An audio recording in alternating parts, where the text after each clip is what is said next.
Welcome back to Honors Calculus. In this video, we're going to be looking at inequalities and interval notation. Last time, we were establishing the foundation necessary to talk about an ordered field like the real numbers and establish the inequality relationship.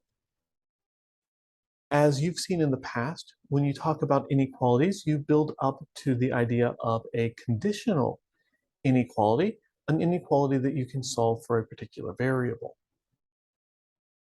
And so that's where I want to look today. So first, just a quick reminder.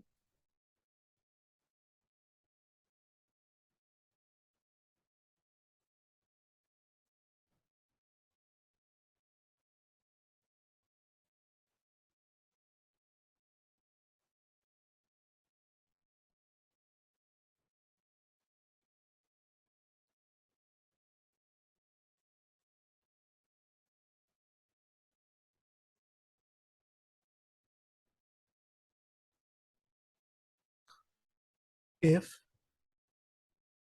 x is less than or equal to y, then x plus c is less than or equal to y plus c. And if c is greater than 0, if c is a positive number, then x times c is less than or equal to y times c.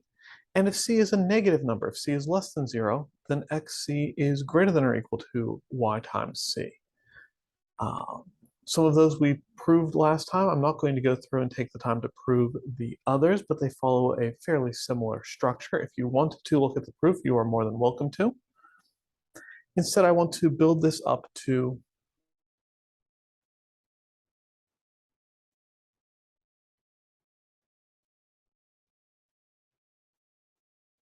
a conditional inequality is an inequality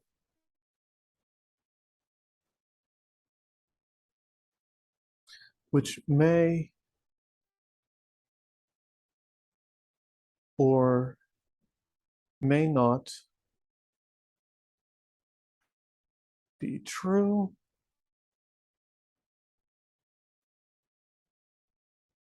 depending on the values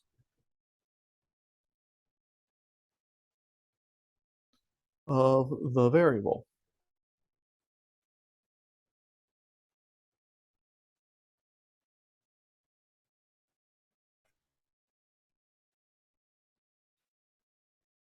And it's possible to have an inequality with multiple variables in it. That's not something we're going to be looking at in this course. We're going to stick with a conditional inequality that has one variable in it.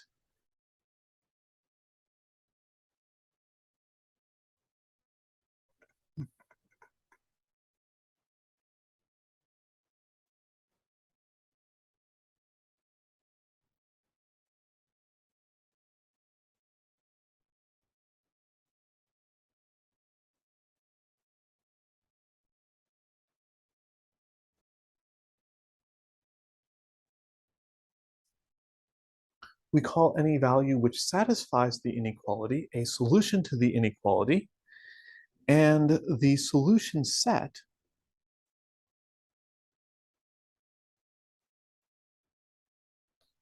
is the set which contains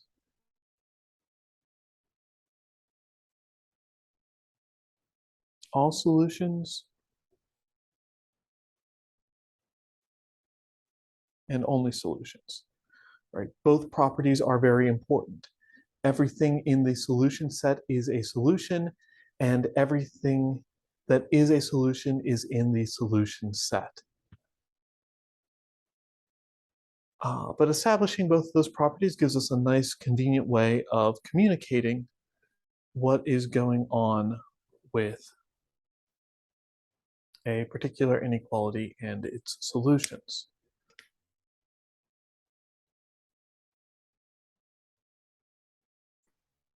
So for example, if I have an inequality like 5 minus 7x is less than or equal to 16. I'm sorry, I did that backwards. 26 is what I was looking for. Well, we can choose to subtract 5 from both sides of the inequality to get that negative 7x is less than or equal to 21, and then divide by negative 7, which is negative, so it changes the direction of the inequality. So we get that x is greater than or equal to 21 over negative 7, which is negative 3.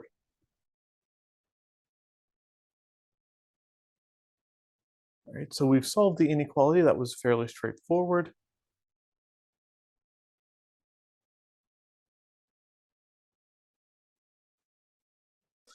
And we can write the solution set in set builder notation like this, although it's not very satisfying to do so. So our goal is going to be to try to come up with a better way of dealing with that.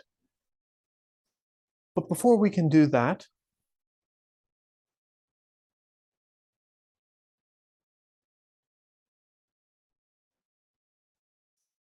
we need to discuss a three-piece inequality. A three-piece inequality is written as three pieces, A, B, and C in this case, and two inequality symbols between them. And it should always be the same or similar inequalities. So you can have A less than or equal to B less than C. You can have A less than B less than or equal to C. A less than or equal to B less than C, or A less than B less than C. All right, and it always should be the less than inequality, never the greater than, to have a three-piece inequality.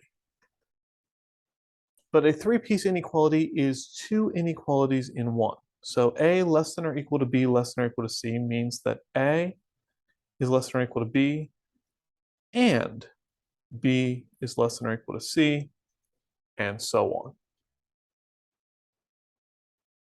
We can solve a three-piece inequality much the same way we solve a normal inequality. If we have 5 is less than or equal to 2x plus 17 is less than or equal to 43, I can subtract 17 from all three sides of the inequality, which gives me that negative 12 is less than or equal to 2x is less than or equal to 36. And then divide all three sides of the inequality by 2 to get that negative 6 is less than or equal to x is less than or equal to 18. And again, I can write this in as a solution set in set builder notation if I wanted to, but that doesn't really seem all that useful. And that's where interval notation comes into play.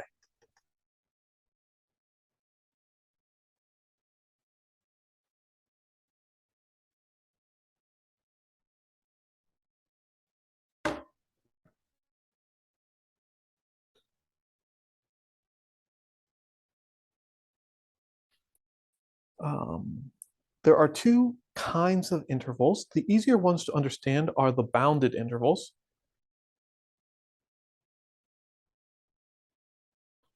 which are all based on three-piece inequalities.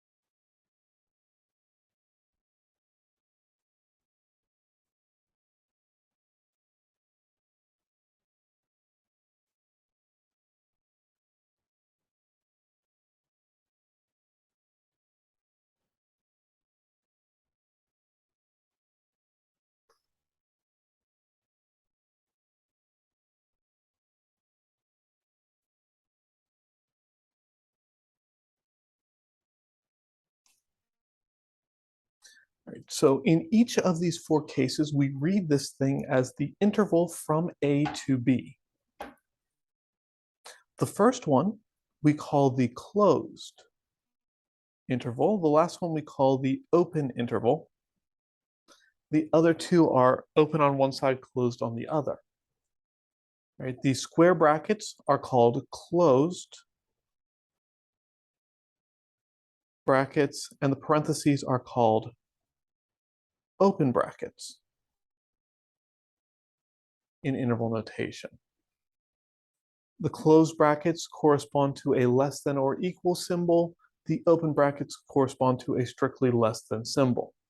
If you've seen interval notation in the past, you probably have had this beaten into you. If you haven't seen it previously, it's really not that hard to keep straight once you spend a little bit of time practicing and making sure that you remember all of it. If you feel like you've never seen interval notation before and you'd like some additional practice, please do contact me. I'm happy to send you some additional content on that idea.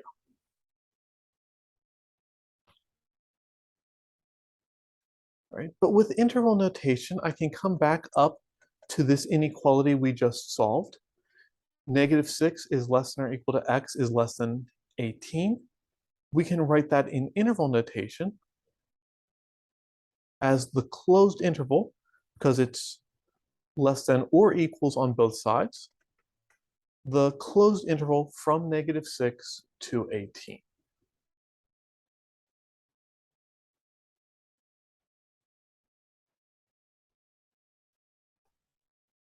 We call these bounded intervals. I'm kind of running out of space. Let me scroll down the page a little bit and let me rewrite that particular interval from -6 to 18. We call these bounded intervals because if you try to represent a bounded interval on a number line,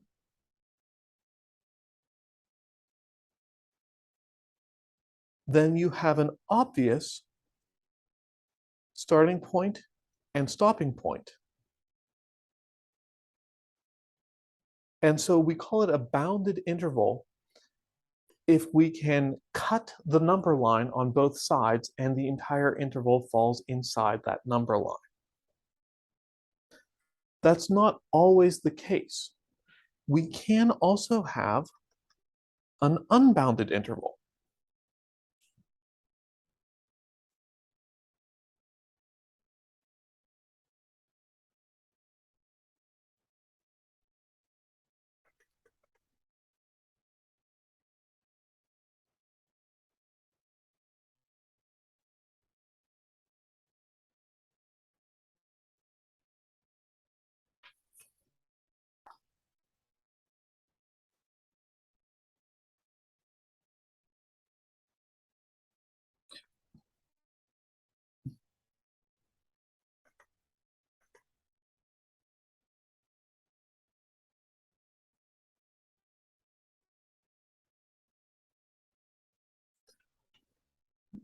The definition of infinity is that for every real number, that number is less than infinity, or infinity is bigger than that number.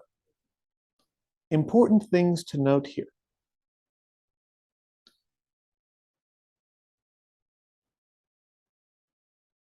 Infinity is not a real number.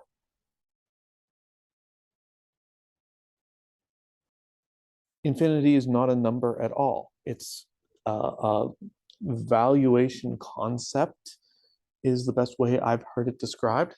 It's a way to talk about properties of really big numbers without having to get into them. My favorite definition of calculus, now that we've gotten to this idea of infinity, is that calculus is an attempt to try to make infinity work as a number, even though infinity is not a number. But because infinity is not a number, but has this property, it allows us to start playing around with things. I think I got a little bit ahead of myself. I said that infinity is not a number, and I've talked about that, but I never mentioned why. Right? For all real numbers, x is strictly less than infinity. And we know that anything less than itself is false. So because infinity less than infinity is false, then infinity cannot be in the real numbers.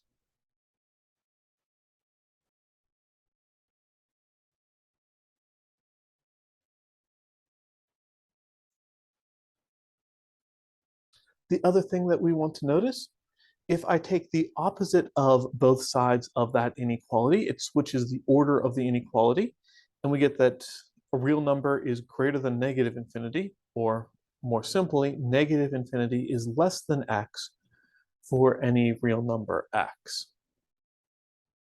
And so with those properties, we can define intervals involving infinity, right?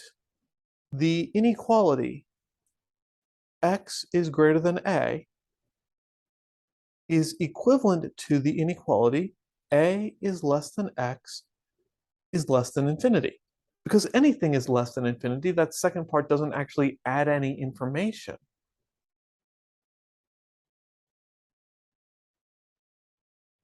But by writing that as a three-piece inequality, we find a way to make interval notation work when you don't have a bound on the other side.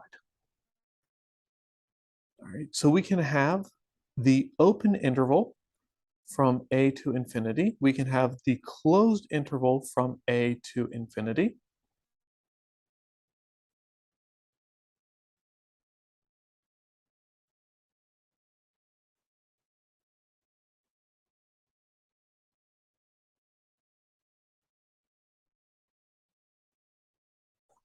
But notice here that in either case, it's always a parenthesis, an open bracket on the infinity side. That is important. That is something to pay attention to. And then we can also do going the other direction from negative infinity to b, either open or closed. Again, always a parenthesis, open bracket at negative infinity, because a real number can never be equal to negative infinity.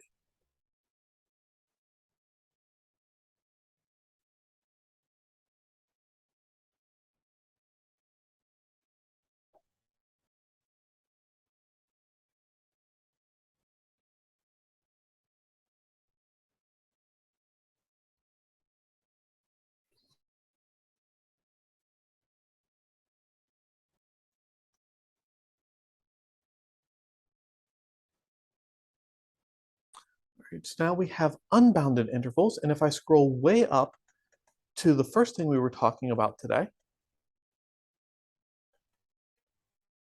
we solved this inequality and we wrote the solution was x is greater than or equal to 3.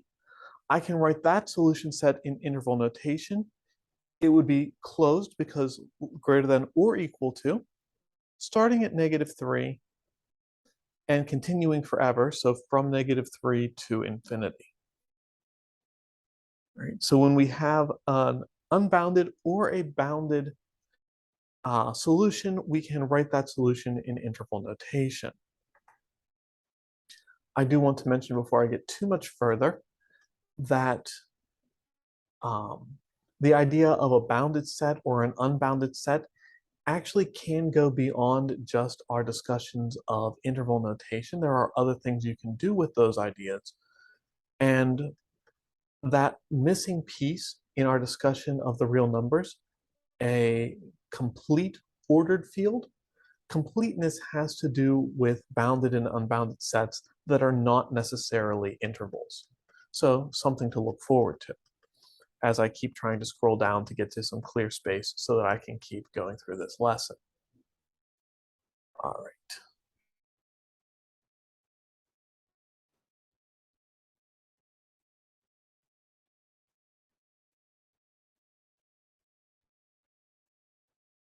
So with that definition of interval notation, I can show a quick theorem here that says that the real numbers is equal to the interval from negative infinity to positive infinity.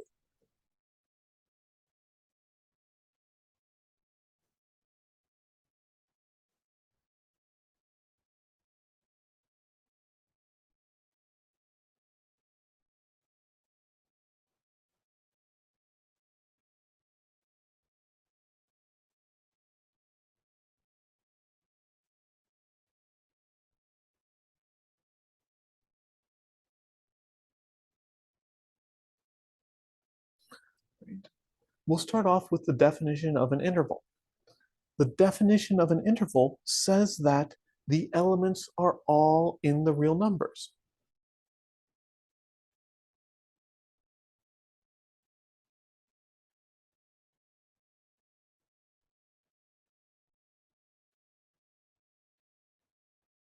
So the interval from negative infinity to infinity is a subset of the real numbers. And remember, two sets are equal if and only if each one is a subset of the other. So we're already halfway through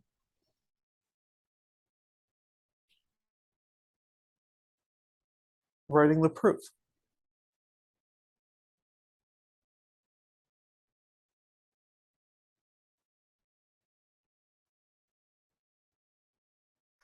All right, I don't want to use x because x is kind of part of the definition of a set, and that'll just confuse us. So let's pick a. Let's pick an arbitrary real number that I'll call a.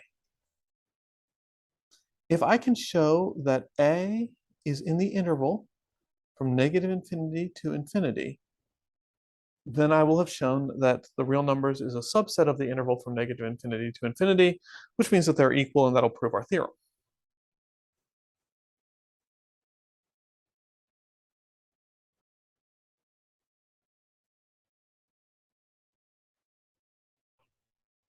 All right.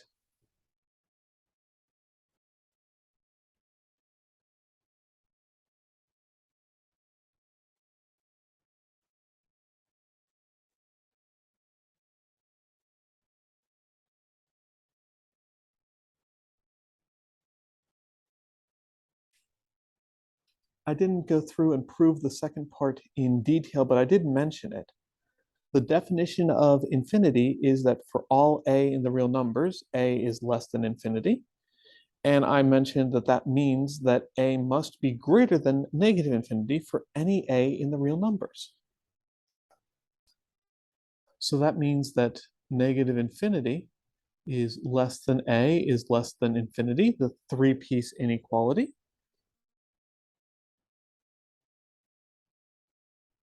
And since the interval from negative infinity to infinity is the set of all x in the real numbers such that negative infinity is less than x is less than infinity. Let's make that actually look like some infinities and some less thans. Negative infinity is less than x is less than infinity.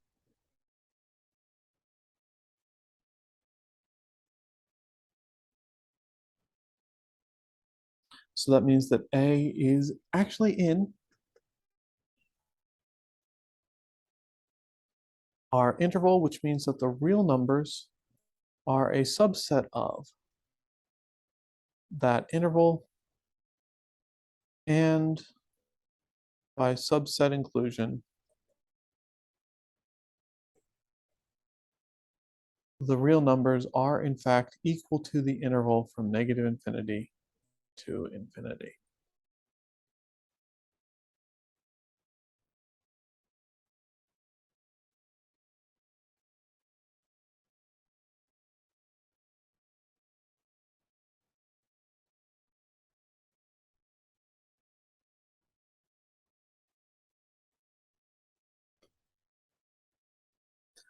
All right.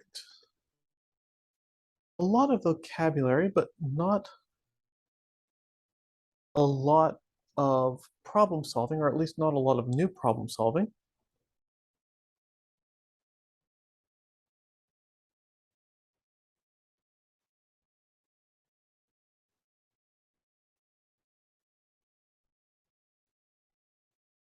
So as a bit of review of inequalities, I would like you to find the solution set in interval notation for the inequality